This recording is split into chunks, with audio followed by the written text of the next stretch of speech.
We got 5 buyout candidates the Lakers should consider. JJ Redick reacts to the Lakers trading Luke Kennard. What grade should the Lakers get at the trade deadline? Also, Lakers picked up a big win.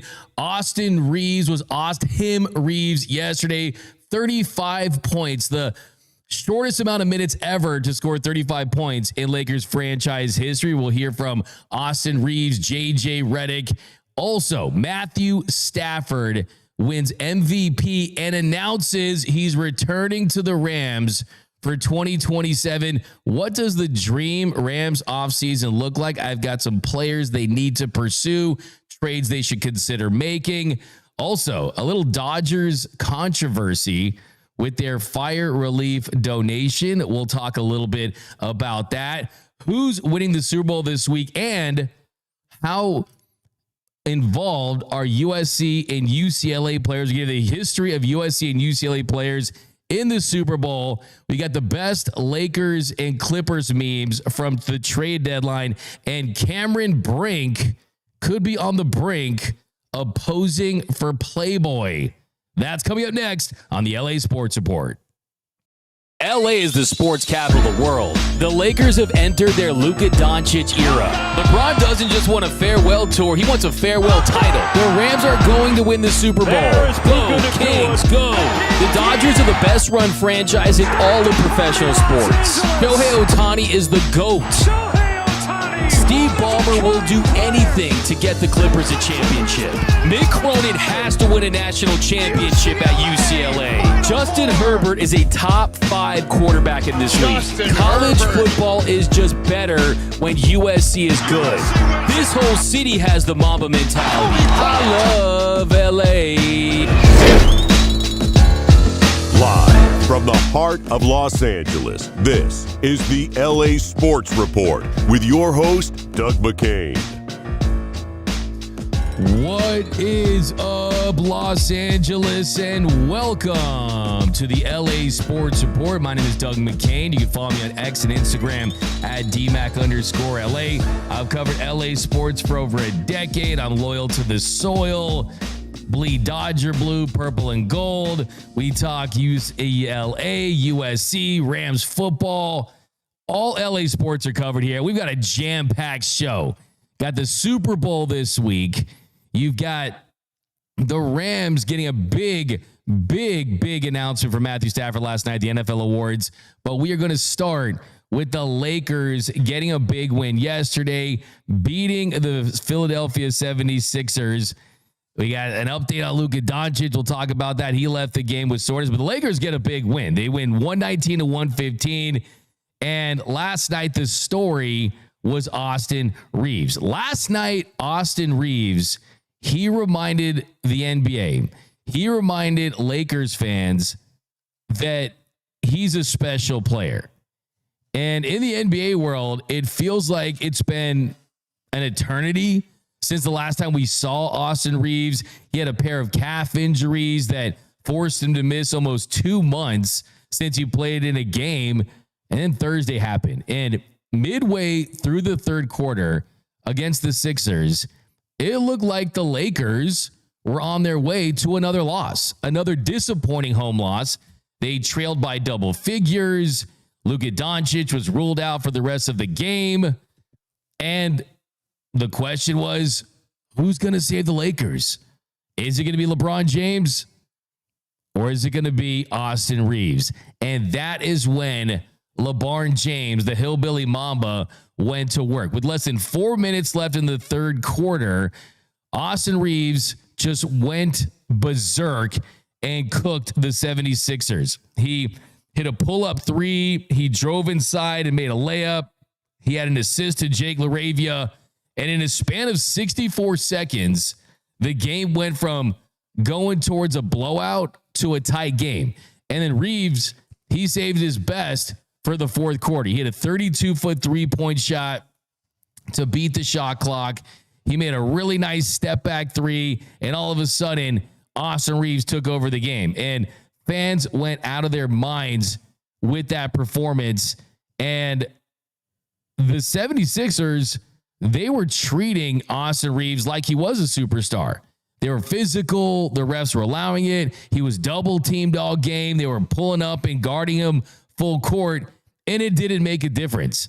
He still ended up scoring 35 points off the bench, the most by any Lakers reserve this season. He goes 12 for 17 from the field. He had 5 3-pointers.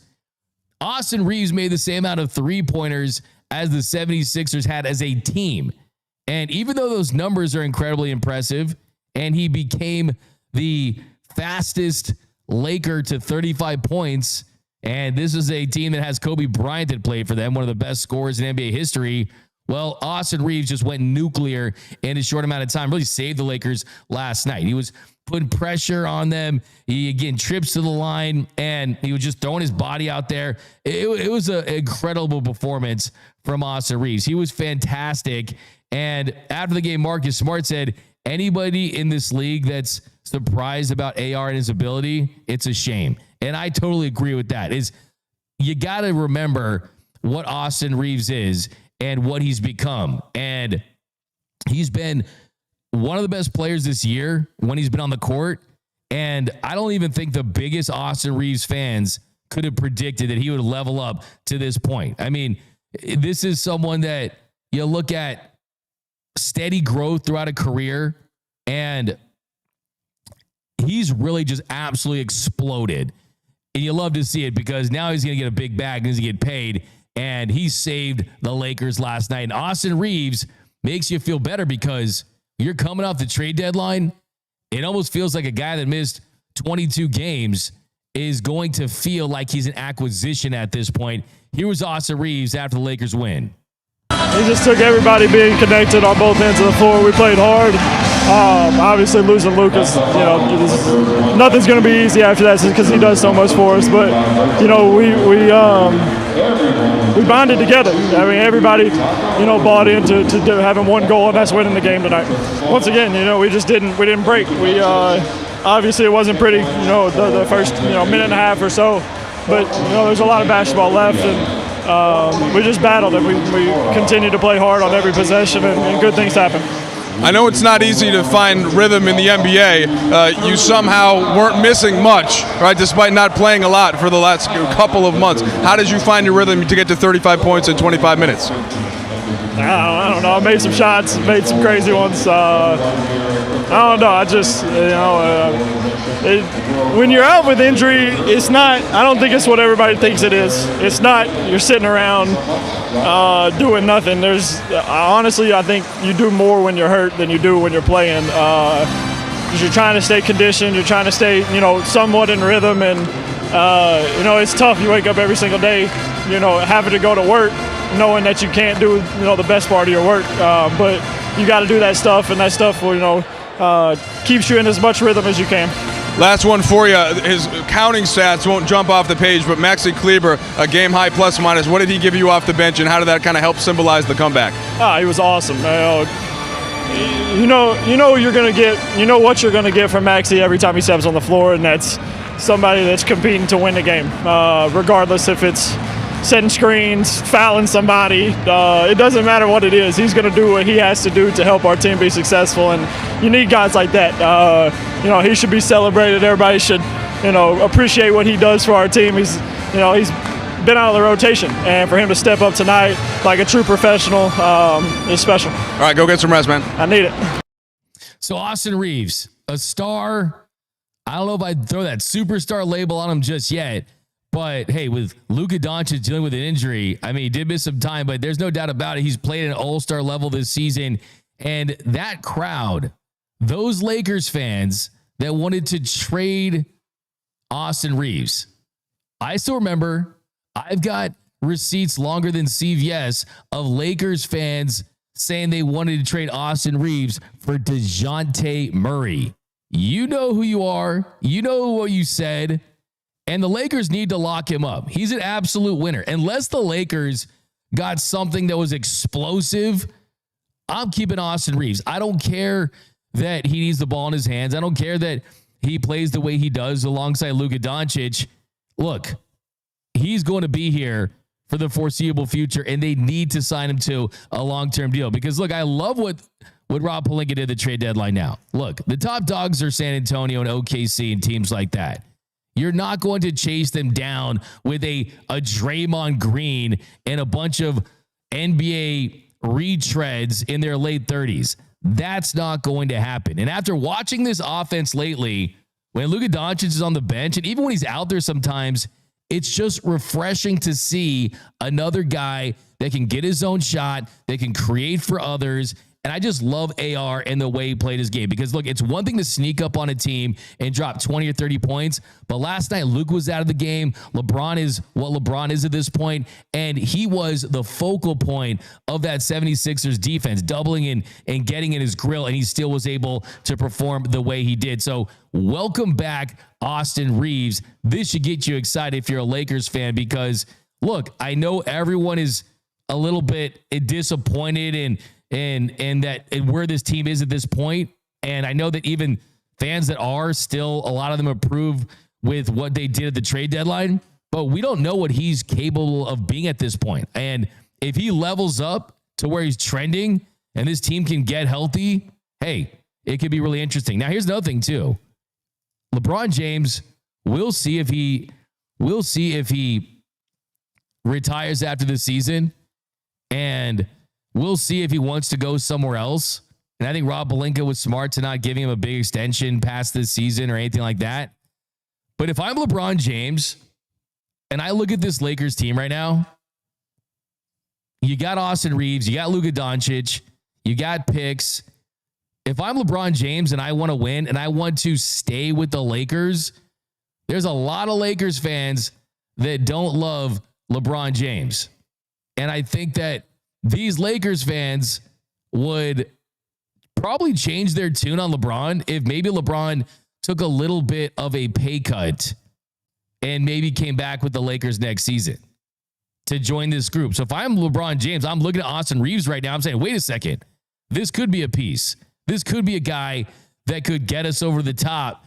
And maybe there is a chance that we could still win a championship with this group. And another thing I want to say about Austin Reaves is this. Think about this. Did Danny Ainge and the Jazz help Austin Reaves to stay with the Lakers? It might be time for some Dexter music, because we got some theories here. So the NBA trade deadline, it went absolutely crazy on Thursday. Jaren Jackson Jr., he's on the Jazz. Anthony Davis on the Wizards. Darius Garland is in LA with the Clippers. James Harden is on the Cavs. The Sixers just gave away Jared McCain for a bag of Cheetos to the Oklahoma City Thunder to just get under that luxury tax. But the Lakers, they made a move too. You sent Gabe Vincent to the Hawks for Luke Kennard. But how about the shakeup with the Jazz? So in early November, we looked at the early cap space projections, and 6 teams made the cut. The Wizards, the Clippers, the Lakers, the Jazz, the Nets, and the Bulls. The Wizards have burned up all that projected cap space with the acquisitions of Anthony Davis and Trae Young. And unless Trae Young departs in free agency this offseason, the Wizards are not going to be a threat to go and sign Austin Reaves. And the same thing goes for the Jazz. The Jazz, they went through all their cap space now to get Triple J. And if anything, the deal may work the other way on them. Not only can they no longer sign Austin Reaves to a massive contract, but the Lakers, they might be able to get Walker Kessler in free agency by making him a big offer in restricted free agency. So where the Lakers are at right now, I think today you're in a better position to get Austin Reaves back. And some of the teams that wanted to go and sign him, or were potential teams that would sign him, are not necessarily in the mix at this point because of their cap situation. Because there's really been no reporting out there and indications that Austin Reaves wants to leave the Lakers in free agency. In fact, he said that he wants to remain a Laker and he wants to finish his career here, but he's going to be an unrestricted free agent. And after he declines that $14.9 million player option, he could leave the Lakers with nothing if he signs somewhere else this offseason. So if teams thought that Austin Reaves was going to leave, then I think more of them would have probably set themselves up to be in a better position to go and sign them. So it tells me that teams around the league know that Austin Reaves is probably going to be back with the Lakers.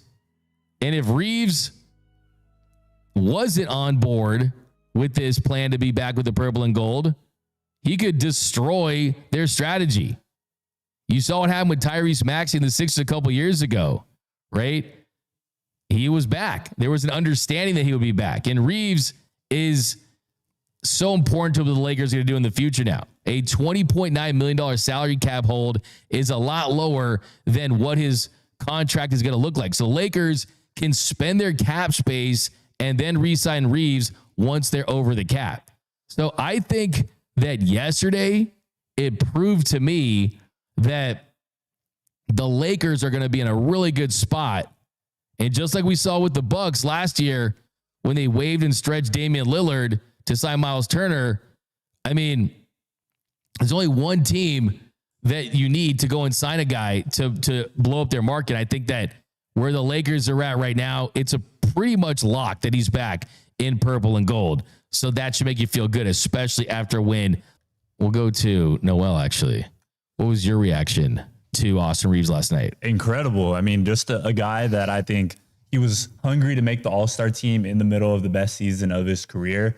So to come back against a team like Philadelphia, right before a really important 5-game stretch where the Lakers are going to play 5 Western Conference teams all around the playoff picture, just a great breath of fresh air.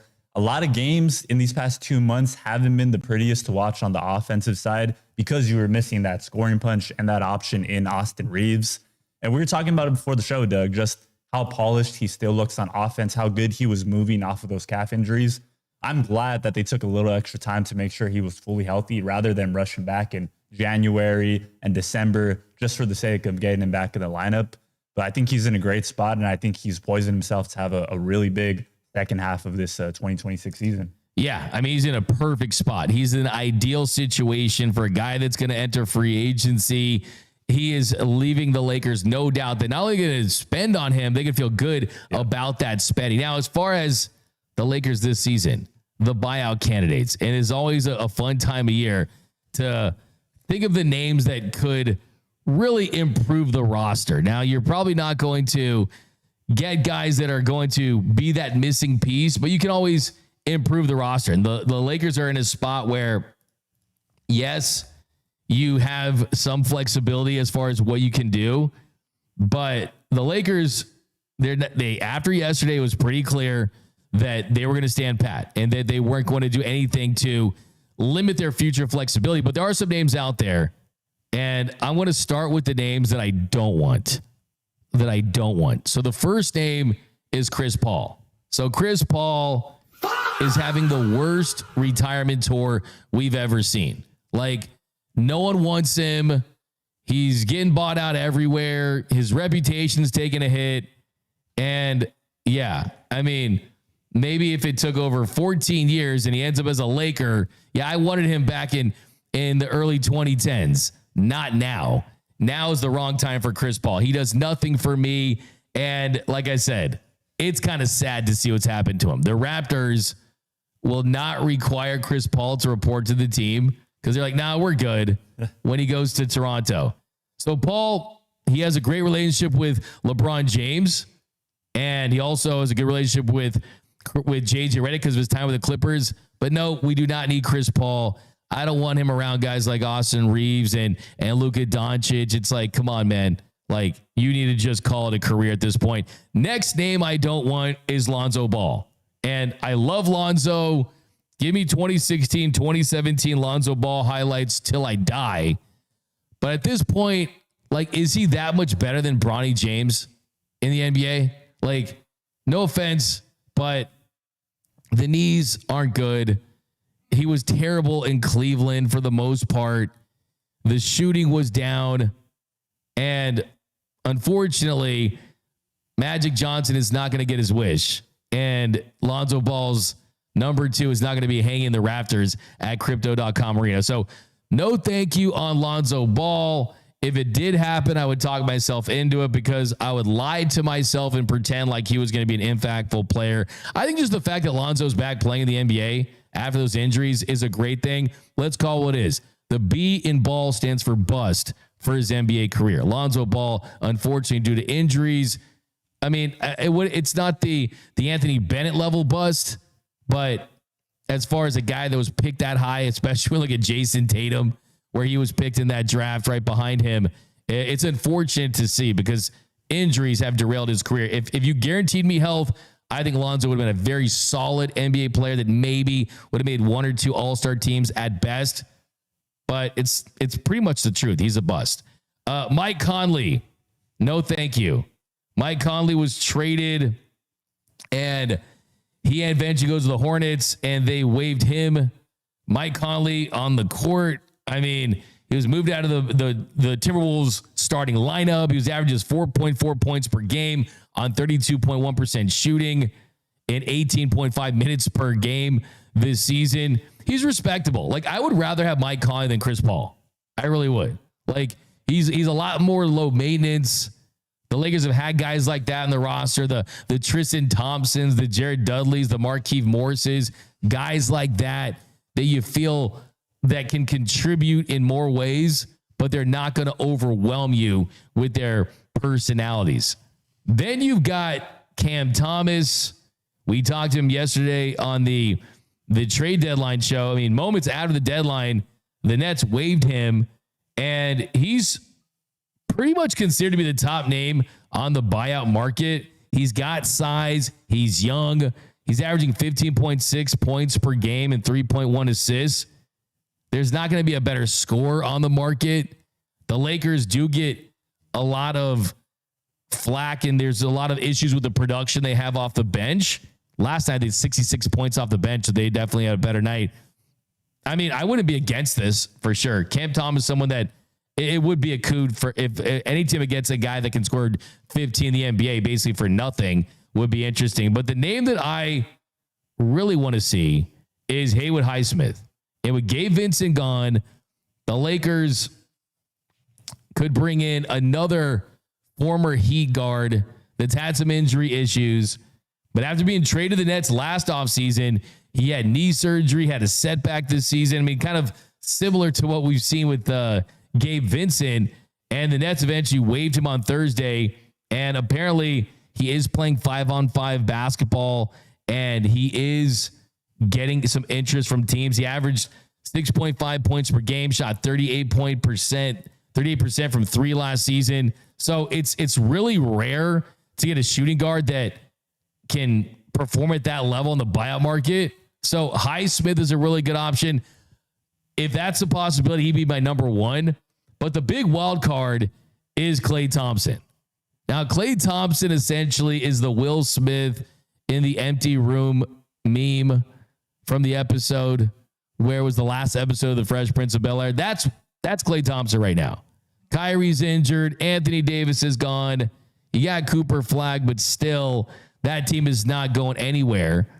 Now, the big question for Klay Thompson would be, is he a legit buyout candidate just because he's got $16 million this year, $17 million next year? Would the organization want to do right by him? And if he wants out, is that a possibility? I think Klay, he's got another year under contract, so it's a pretty minimal chance that he does get bought out. But that'd be pretty incredible considering that he wanted to go to the Mavericks to play with Luka. Instead, he gets bought out and he goes to the Lakers to play with Luka. I mean, it would have been nice to swing a deal with Maxi Kleber and Dalton Connect for someone like that, but I don't think the city of Dallas wants to make another trade with the Los Angeles Lakers anytime soon. But that would be the one that would really shake up the NBA as far as a big brand name goes. Another name too is Boucher is interesting too. So you got basically the way it shakes out for the Lakers is you've got the Gabe Vincent and Dalton Connect. I mean, the Gabe Vincent and Luke Kennard trade. That's the only transaction they're going to make. So they're looking at two-way spots. Dave McMenamin tweeted out, the Vincent Kennard swap is the lone transaction the Lakers completed before the deadline, sources said. Now LA is focused on evaluating its two-way spots and monitoring the buyout market. The Lakers have one open roster spot, but could create another one by waiving a player. So where they're at, I mean, you want to add more shooting. You want to add a guy that could be a point of attack defender. That would be ideal. But from a pure talent standpoint, I mean, if Clay's the best available, I wouldn't be mad at the idea. I like the idea of Highsmith as far as realistic options. But Noel, who stands out to you as far as the buyout options that could be available? Yeah, Haywood Highsmith has been my guy too. I'm a little happier he got waived because when I was looking at Nets options, I thought he would be someone that the Lakers could potentially swing a trade for. But I also do really like Cam Thomas. I think he has scoring ability that you can't teach. Just pure bucket getter would be great if he accepted a role off the bench. I don't think he'd be a long-term fit on this Lakers Luka core, but if he wanted to reestablish himself and prove that his scoring could help winning, it would be a great situation. The Lakers front office and coaching staff would just have to sit down with him and let him know, like, hey, we know where you want to be. He wanted like max money from the Brooklyn Nets past offseason. He didn't get it. So it's kind of like, you scratch our back. We need scoring off the bench. We need you to be mature. We need you to come in and take the load off of our stars. And in return, we'll show other teams that you can be a winning player in this league. So I like Highsmith in terms of fit, but if they can get Cam to buy in, he's really the guy. Yeah, both those guys have upside. And we always have this talk this time of year, like, oh, I can't wait to get another buyout option that's going to change the game. Just like Alex Len, right? It's like you get high on these buyout options and then they get into your building and you're like, oh, that's why he was bought out. Hey, but my guy Cam Reddish playing for the Clippers G League team, man. Hey, man, I tried to warn you. You did. On Scam Reddish. But yeah, I mean, look, the bottom line is the Lakers are looking to improve. And the buyout market, hey, that buyout market hates to see Rob Pelinka coming, right? It like really does. They really do. I mean, they don't know, you know, Rob trying to be the buyout goat, right? So, I mean, the good news here is I think situationally there is a lot of intrigue. You get to be a Laker. This team is kind of on the fringes, so you can kind of sell them on the fact like, hey, like right now on paper, we're not OKC or San Antonio, but we're also not in last place or anything like that. So I think they're going to make somewhat of a splash for sure, just because we won't want to play with Luke and LeBron and just adding to this group. So, and I think too, there is a world where because of the lack of bench scoring, where a guy can come in and get his numbers. So Exactly. I think that we're going to see some very soon. And any improvement to that bench and just adding Luke Kennard, like all of a sudden, like I'm at the point where you kind of you get post trade deadline, you are what you are, and then you start kind of talking yourself into it. We got some comments here. We got Bloodhound Lil Jeff. A LeVar Ball segment on ESPN could convince me to sign Lonzo. Yeah, no, that guy, he should be like the Wolf of Wall Street too, and he'll be starring LeVar Ball. Sell me this pen, right? Yeah. Do you see they have a store in Chino Hills? The big baller brand store. One of my buddies, he was out in that shopping center. He was FaceTiming me because he said LeVar just hangs out right there and just meets fans, and they're going to do like a podcast. We should get him on LA Sports Report. That'd be great. I would love to have a LeVar Ball. I think that store is going to last about as long as Jello Ball's career at UCLA. Like, I mean, that store, I mean, you know, it's bad when your sons don't even wear it. Like, you know what I mean? Like, obviously they got Puma and they got their own brands, but yeah, that big baller brand, dude. There was a moment I did want a t-shirt. I wanted the sparkly one. I had a hoodie. You had a hoodie? The Lakers, the purple and gold. Where'd you get it? Off the website. Oh my gosh. Birthday gift. Oh, they were charged like over 100 for those hoodies at one point, right? I wanted those ZL2s. Big baller brand, man. Hey, he ain't never lost. Never lost. All right, guys. So switching gears, let's go to the Ramley. Matthew Stafford won league MVP yesterday, and he stole the show, really, NFL honors. And not only did he have his 4 daughters up there, it was a great moment. He wins the MVP for the first time, becoming the oldest MVP at 37. He joined Dennis Eckersley and Willie Stargell as the oldest MVP winners in professional sports. And he took that opportunity to announce that he was going to be coming back. Speaking of Wolf of Wall Street, Matthew Stafford pulled the, I'm not effing leaving. He's going to be back with the Rams for 2027. Here was Matthew Stafford in his acceptance speech winning MVP.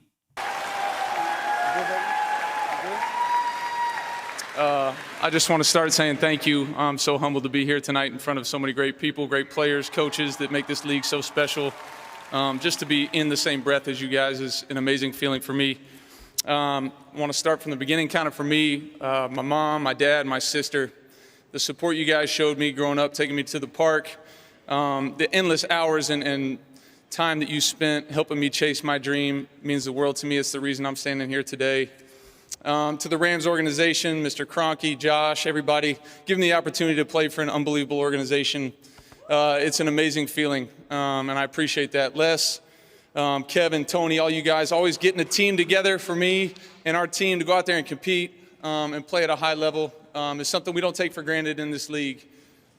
Sean, a great friend of mine and the best damn leader of men I've ever been around. I am blessed to play for you and work with you, man. It is an unbelievable partnership and something I'm so proud to be a part of. To the guys in the locker room, a lot of people have said it, but truly mean it for me. I mean, my name's going to be on this trophy, but there's so many guys, a lot of you here today, and I appreciate the heck out of you for being here.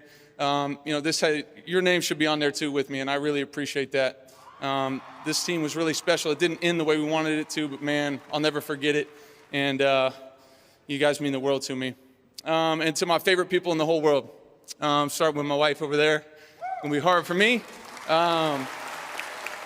Kelly, you're unbelievable what you do for our family, the way you support me, the way you support these kids. Shoot, they got guys in the audience tonight know how she supports everybody that's involved in my life, and she's my rock.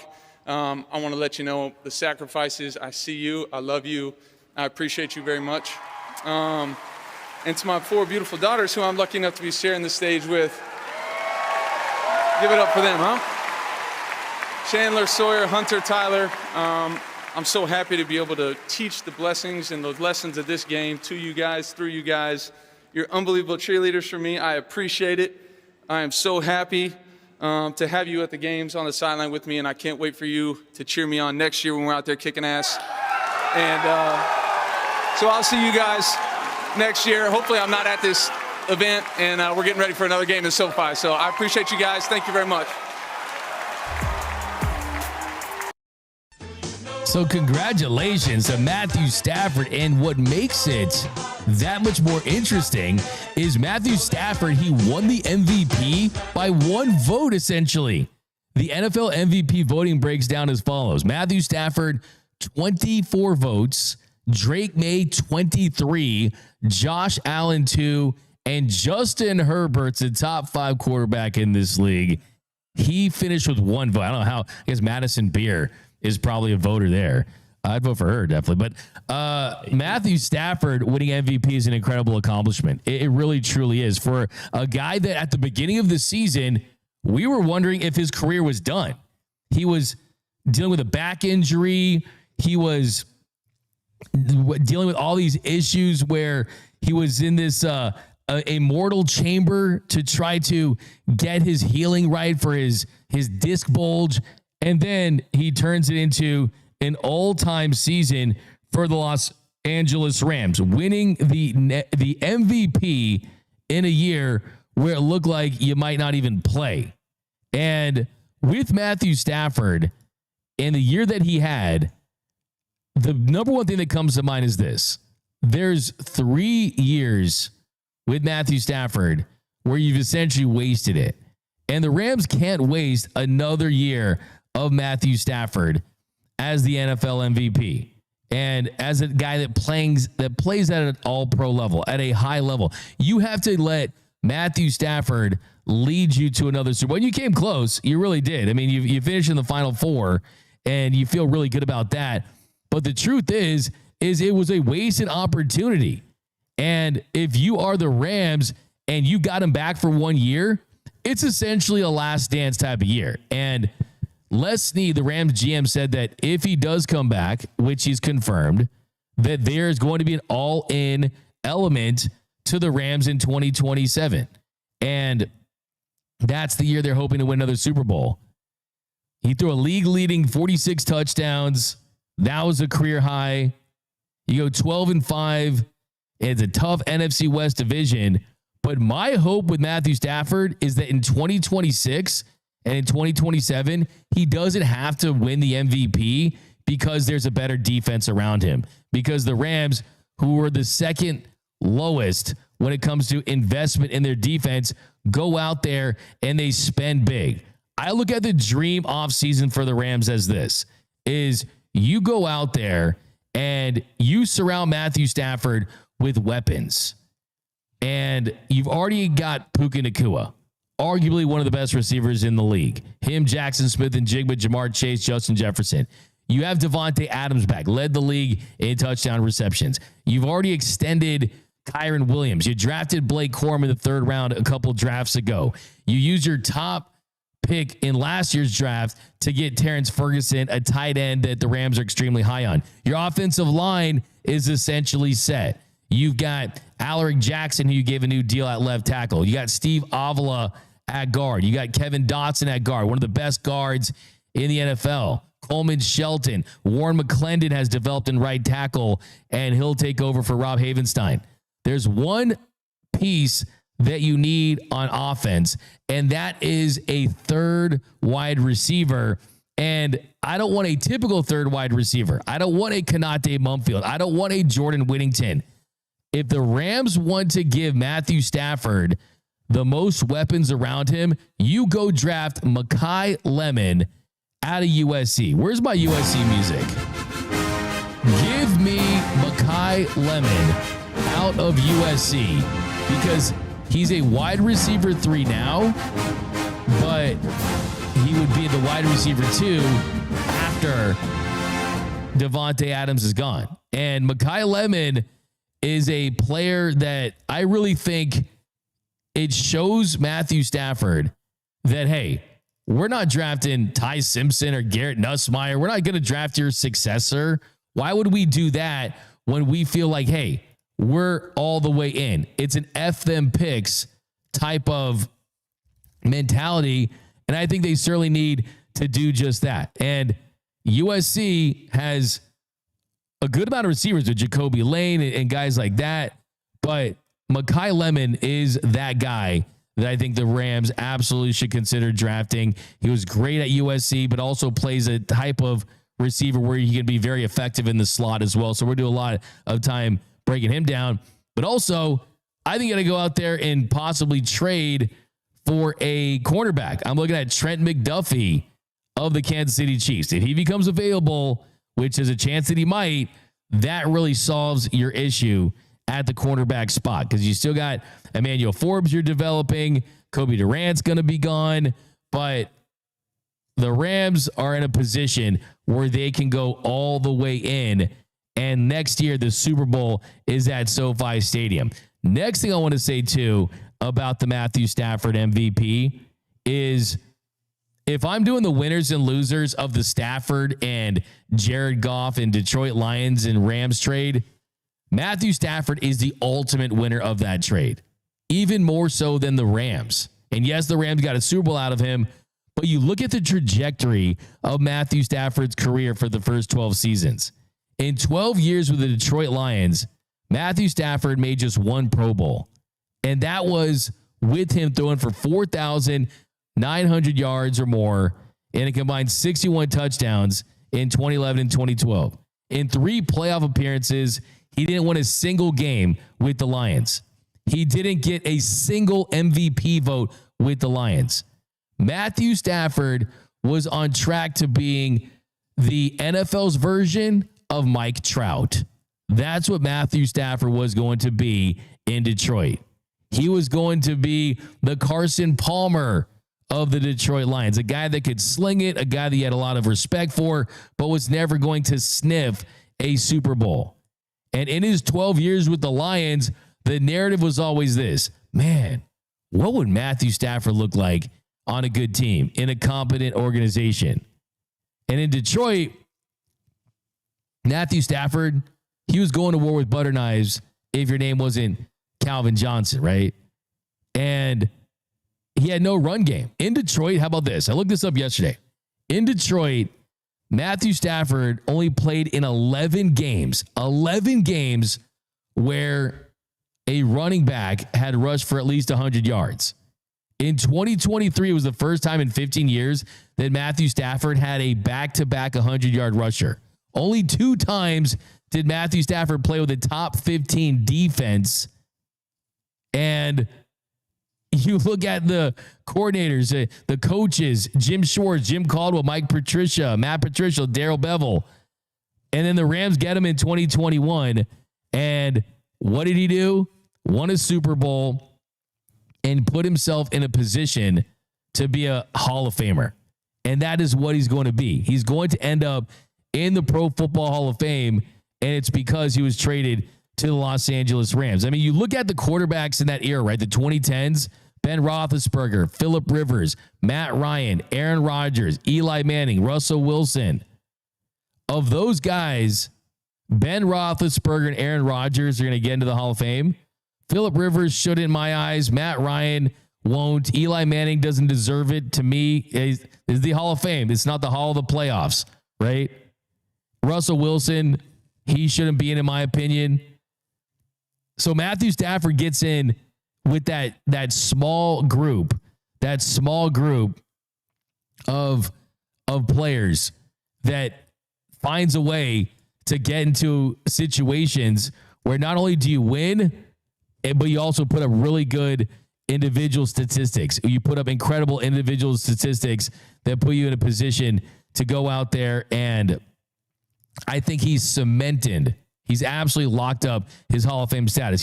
Here's another way to feel good about the Hall of Fame situation for Stafford too, is in his career, he has an MVP and he has a Super Bowl. In the history of the NFL, there's been 14 quarterbacks that have an MVP award and a Super Bowl trophy.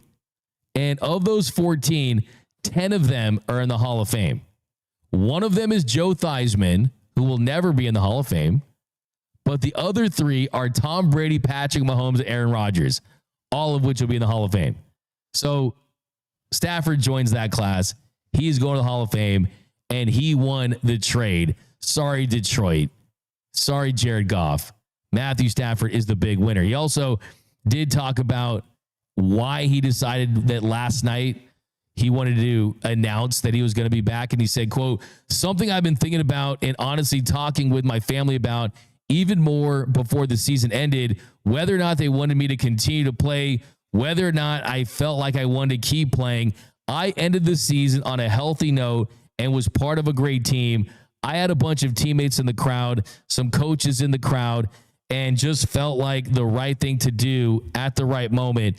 It's a family decision. I have my girls with me. I just felt right, and I'm happy to come back." By the way, Matthew Stafford's no-look throw in Super Bowl 56 is one of the greatest throws in the history of the National Football League. And it was incredibly important as well for Matthew Stafford to go and make that throw the way that he did in that moment.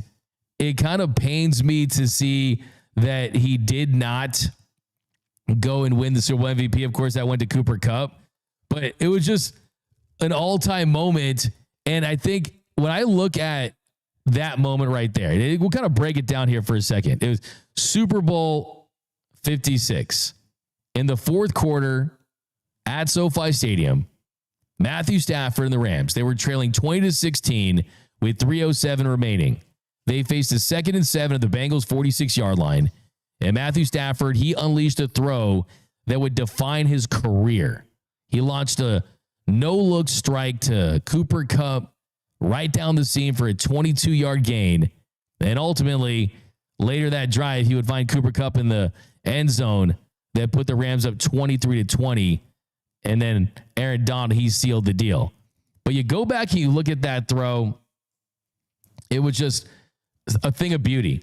I mean, it's something that just throws the defense off, and to get it underneath the safety there, just guy put it on the money. Just absolutely sick.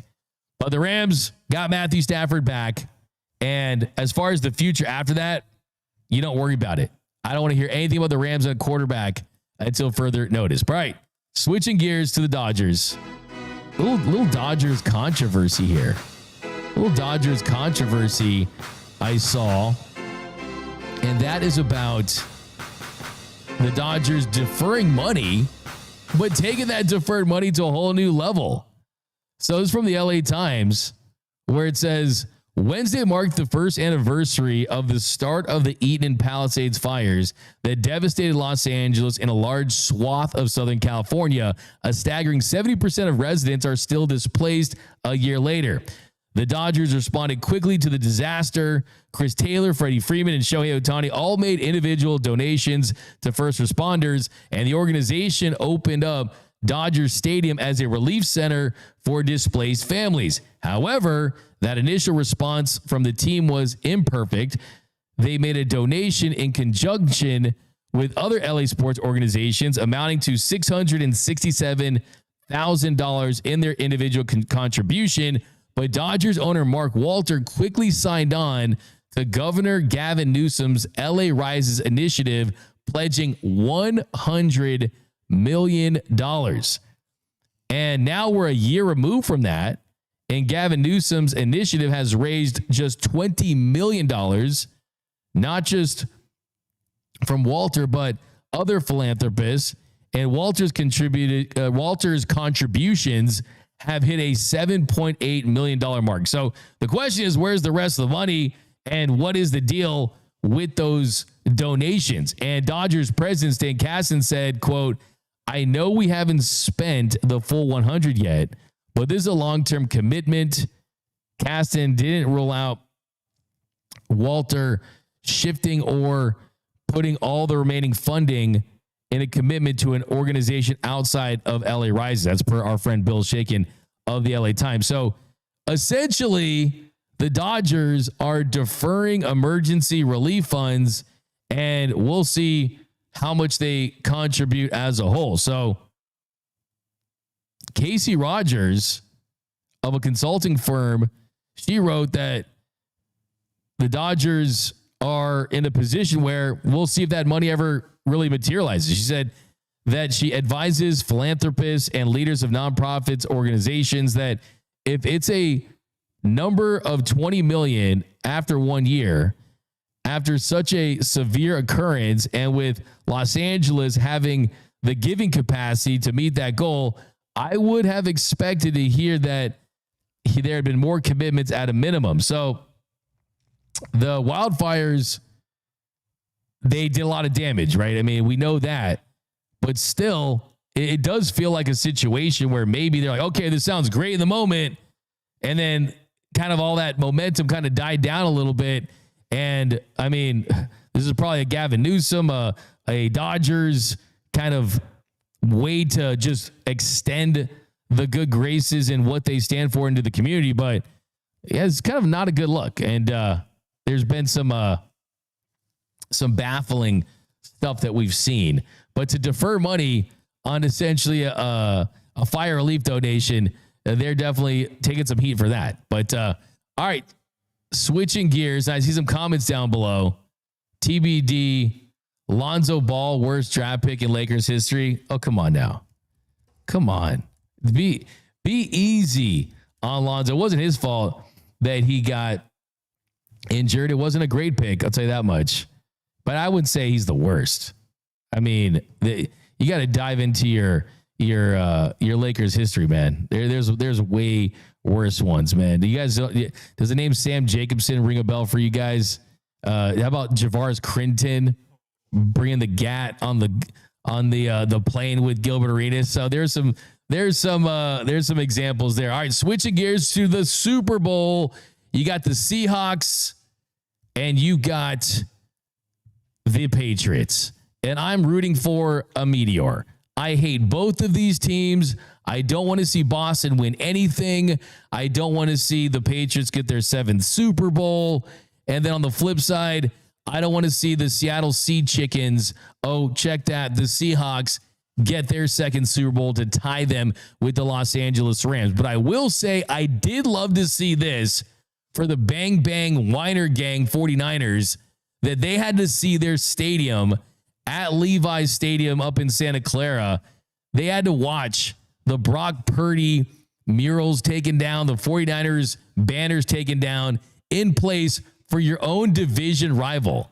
They put Sam Darnold banners up. You look at the end zone, it was a Seahawks logo in the end zone and not a Niners logo in the end zone. So, yeah, I mean, feel free to clip this up next year if the same thing happens to the Rams. But, yeah, that's got to hurt if you are a 49ers fan to see that. But this week, I'm going with man, I really don't want to make any of these picks. I mean, like, we really need a meteor. I mean, we really do. But I think Mike Vrabel, Drake May, I mean, it's been such a bad path. And right now, you look at where they're at FanDuel-wise and the odds of this game and the line, how it continues to kind of move. Right now, the Seahawks are a 4.5-point favorite. Can't ever root for the Seahawks, man. I guess I'll take the Patriots and Drake May winning Super Bowl MVP. Maybe they save their best for last. Damn, BDR, you got a Super Bowl pick? You going the Seahawks? Let us know down below. What's your Super Bowl pick? Who you got and who's your Super Bowl MVP? And most importantly, what are you eating on Super Bowl Sunday? We got some comments here. Trade up for Downs or draft Lemon's 2nd first-round pick, a cornerback. Yeah, I mean, Caleb Downs is a safety, but he's a special player. There's certainly a lot of intrigue there. We're going to do a lot of draft coverage here for the Rams. So if you're part of my Ramley, definitely make sure you're subscribed because we're going to be breaking all that down as well. Now, as far as USC and UCLA and their role in this game, of course, you got Sam Darnold. You got Jake Bobo for the Seahawks. Zach Charbonnet, he's injured. Charbonnet won't be on the field on Sunday. He hurt his knee in the divisional round against the San Francisco 49ers. He's out for the season. But USC and UCLA, believe it or not, they have a lot of history in the Super Bowl. Of course, the Bruins, you got Troy Aikman, won 3 Super Bowls. Jonathan Ogden, an elite offensive lineman. Ken Norton. And how about this? College programs with the most players that have played in the Super Bowl. Number 1 all time is Michigan with 137. Of course, Tom Brady, Ty Law, Charles Woodson. Number 2 is USC with 129. Lynn Swann, Ronnie Lott, and Junior Seau, all USC Trojans that went to the Super Bowl and had big impacts. And how about this? A USC Trojan is actually the only Super Bowl MVP in Seahawks franchise history. So there's your fact of the day is USC's had a lot of great players. They have had a quarterback win a Super Bowl. Sam Darnold looks to be the first. But when the Patriots took on the Seahawks there in Super Bowl 48, of course, the Malcolm Butler play, who we saw kind of what that was. But Super Bowl 48, when the Seahawks actually won, who was the Super Bowl MVP that year? It was none other than a USC Trojan. And of course, that was Malcolm Smith. So Malcolm Smith, he was the former USC linebacker. He recorded 10 tackles, had a pass defense, had a fumble recovery, and a 69-yard pick six off of Peyton Manning. He played at USC from 2007 to 2010. was in a reserve role, played by guys like Keith Rivers. Remember Brian Cushing, Ray Malaluga, Clay Matthews, and he won Super Bowl MVP. So how about that? A USC player was the Super Bowl MVP for the Seattle Seahawks. Now, as far as the Super Bowl next year, Super Bowl 61 is at SoFi Stadium. It's going to be on February 14th, 2027. So hopefully we see the same thing that we saw in 2021, where it's at SoFi, Rams make it, Rams win the Super Bowl. Awesome stuff. All right, so to close out the show. Oh, cool. So coming out here, we've got the Lakers memes of the week. And we got some breaking news too, by the way. The Dodgers have claimed Benny the Vet Rodriguez. So we'll talk about that on Dodgers Dugout Live. How about that? You got Ben Vet back with the Los Angeles Dodgers. And I know fans are going to be excited to hear that. But all right, let's do some Laker memes to run out the show here. We got those ready? All right, sick. All right, so we're going to start doing this, reacting to the best memes that we've seen. And there was a lot of good ones. All right, so this one, you've got, of course, the Snow Time Lakers. You got the snow. Oh, we also got a Cameron Brink thing I want to get into before we leave. Some other breaking news about Cameron Brink. I know BDR will be high about that one. It says the Lakers now have Luka Doncic, Austin Reaves, Jake LaRavia, Dalton Connect, and Luke Kennard. And you got to sign the exciting whites in the wine section. That's a good one. What else we got? Got him! All right, how about this one? The Los Angeles Lakers have decided to take it back to 1947. So you got all the Lakers, a lot of white dudes on the team here. Looking like an old Ivy League Princeton team from the late 90s. So yeah, they're taking it back to 1947. You've got Dalton Connect. How about this one? When other teams tried to use job not finished. You got Kobe what the what? I hate that too. Celtics, Jason Tatum saying job's not finished.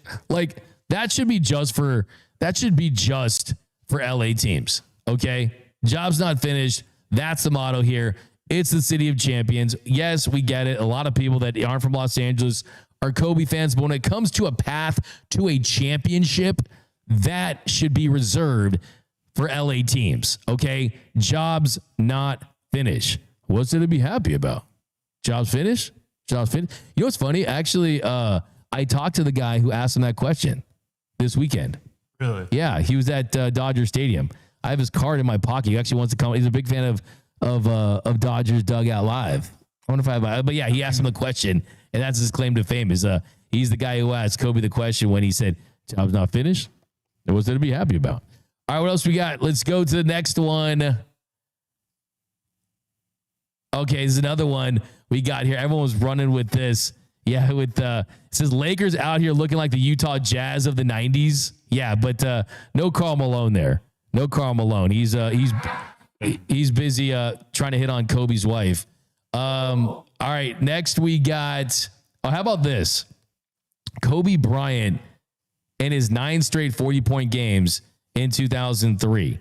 So we're kind of living through that. And this is not the inflated stats era either, but look at that. Kobe, 9 straight 40-point games starting on February 6th and stretching to February 23rd. He had consecutive games of 46, 42, 51, 44, 40, 52, 40, 40, and a 41-point game. He was an absolute scoring machine. Incredible stuff. All right, next we've got, how about this one? I like this one. This one. And you got Shamar Moore. This is Gabe Vincent on the Lakers looking like Shamar Moore. This would have me dead. You know who Shamar Moore is, right? Right, BDR? Yeah, man. This guy's been all over the place. That a long career. Dude looks really young for his age. He was on the Jennifer Hudson show recently. This guy does not age. He's freaking like vampires of blood or something. All right, next we've got, okay, this one I found really interesting because it's a picture of the All-Star team from 2004 and 2005. 2 decades later, one of those guys is still in the league. So look at this Look at this all-star team. It's Zydrunas Ilgauskas. You got Ben Wallace. You got Dwayne Wade, Vince Carter, Antoine Jamison, Shaq, AI, Jermaine O'Neal, Gilbert Arenas, Paul Pierce, and Grant Hill. And one of those dudes is still kicking, and it's LeBron James. So say what you want about LeBron James, but you can't deny the longevity of LBJ. All right, next we've got Dennis Schroeder. Okay, what else we got? Okay, I'll get to that one. I like this one too. This one's killing me. Lakers in 2050. And you've got them recreating the famous picture with the Heat with Dwayne Wade, but instead it's LeBron James on his a hospital bed with the gray beard dunking, Bronny James being Dwayne Wade, and there's Bryce James in there. Come on now. I don't think anyone wants to see that. All right, what else we got? Awesome. Okay, here we got the Tres Leches. I like the Snowtime Lakers, but Tres Leches is really awesome. And I think you got Luke Kennard. Luke Kennard, you've officially replaced Dalton Connect in the Tres Leches group. In the Tres Leches group is Luka Doncic, Austin Reaves, and Dalton Kennard. And Luke Kennard. Forget Dalton Connect. He's out of the group. He's out of the. He needs to be moved. Jake LaRavia. He's kind of like he's my first guy off the bench of the Tres Leches, right? He's the fourth Leche, right? But I love me some Jake LaRavia though, Noel. You know I do. But I think I don't know. I've heard it's just everything I hear about Dalton Connect is the buy-in isn't where it should be. And by the way, I was listening to some shows yesterday. Man, we're already a really good NBA show because people were like, I heard a take yesterday that was like, Dalton Connect should be pissed because he probably sees Luke Kennard and says, I could do that. It's like, dude, no, you can't. More than enough opportunities. You had more than enough opportunities, and yeah, dog, you ain't shooting at a 50% clip. Exactly. Like, just chill. Like, Kennard's a specialist. He's a marksman. Anything else, BDR? Okay. I love these. I love these. We should have rolled this in the first segment with Austin Reaves, and it's the meme. Thank you for changing my life. And I'm literally just Austin Reaves. Austin Reaves, get the deal done. He's got to be back with LA. But all right, we're going to leave the show on this one. Cameron Brink, Los Angeles. Oh, this one too? Okay, we got some extra ones? All right, let me know when we get the last one. This is the last one? Okay, we got one more. We got a bonus meme for you guys. This is from Lakers Empire. Says, I will never forget some of y'all wanted to trade Austin Reaves for DeJounte Murray. As we talked about, right? Some of the best trades are the ones you do not make. All right. We're going to end the show here on a topic that BDR really was excited about doing. And that was that Cameron Brink, Los Angeles Sparks player, she was asked by a TMZ reporter if she'd be willing to pose for Playboy magazine. And here, let's run the clip. One of the WNBA stars just came out and did Playboy. Playboy has quote unquote like changed their like kind of format. They're trying to be more tasteful. It's less like, you know, in your face. Mm-hmm. What are your thoughts on that? You've modeled everywhere. Was that something that you would even consider? Yeah, maybe. I just want to shout out Kaiser, though, because she's a good friend of mine, and she's going through a really tough recovery right now, but I know she's going to kill it. So shout out to my girl, Kaiser. She looked absolutely beautiful, so I support absolutely anything that she does. Well, look, you know, so it sounds like it's not a no. It's not a no. We'll see, maybe, hey. If my fiance approves. That's the point. Hey, thank you so much. Thank you so much. And I heard you were dunking the other day on people. Yeah. Like, how's the body feel? I feel great. And it's always so good to see you. Thank you so much. Okay, have a good one. Success this season, okay? So can we just explain like how weird this is? Like that a dude rolls up with a shaky camera, almost gave me a stroke, and is basically approaching women, asking her if she's gonna pose for nudes. Like, I mean, she's cool with it. That's fine, but like, isn't that kind of like a little weird? A little bit like, hey, you gonna pose for nudes? I mean, like, what if a chick went up to like LeBron James and asked her, hey, LeBron, are you gonna pose for Playgirl? Like, she'd probably get fired so quick, right? But I don't know. A dude rolls up to Cameron Brink, hey, you gonna pose for nudes? You're gonna pose for Playboy? Like, yeah, I don't know. And here's the thing. I mean, Playboy has kind of changed. I think they went away from nudes and then the sales went down, right? I mean, BDR canceled his subscription when they did. So when they did, I think they brought back the nude. So who knows if this will be like a Sports Illustrated thing where she's just gonna be in like a really revealing bikini or something like that. But yeah, I mean, look, I mean, hey, if she's not gonna posterize, people go down a poster at some point. And Cameron Brink, she's going to tease a little Playboy shoot. So yeah, I mean, whenever that drops, I'm sure BDR will do a nice little breakdown of it. BDR is probably posting like the meme of Michael Jordan. I used to pray for times like this when he got that news. D-Mac, I heard you were approached by Playboy, but you turned down the offer. Is that true? Yeah. No, I mean, I told him I'd get back to him. But the question is, what's the fiance going to be like? Oh yeah, sure, babe. Yeah, no doubt about it. Like, go ahead, do it. Right. And then, of course, if he says no, then they're going to accuse him of like, dude, he's controlling her. He's way too controlling of her. Like, I mean, no. But yeah, let's get some comments here. What do you guys think of Cameron Brink possibly going into the Cameron Brink thing is like, it's like when your girl's in like Cancun with her friends and she texts you at 2:30 like, I love you, babe. The girls trip. I love you so much. But I mean, also Playboy, dude, what is it, like 1991? Like who's I'm telling you, I think it's because Kaiser, the former WNBA #1 overall pick, her and Cameron are really good friends because Kaiser played a little bit on the Sparks. And she did the cover. Oh, I get it. Yeah. My whole thing is like it's Playboy, dude. Like in 2026 Playboy, like get with the times and start an OnlyFans. At least get with the times and start an OnlyFans, right? Like what is this? All right, D-Mac and BDR, what up? We got Bloodhound Lil Jeff. Gooners should not have phones. I learned what a gooner was yesterday. I thought that was a movie from the 80s, like the Goonies. Apparently it's something different. Muad'Dib CP jinxed himself showing up on Love is Blind. Did he really? We've got Muad'Dib can producer Noel put McVay, Kyron Williams, and Rampage in the Wolf of Wall Street scene.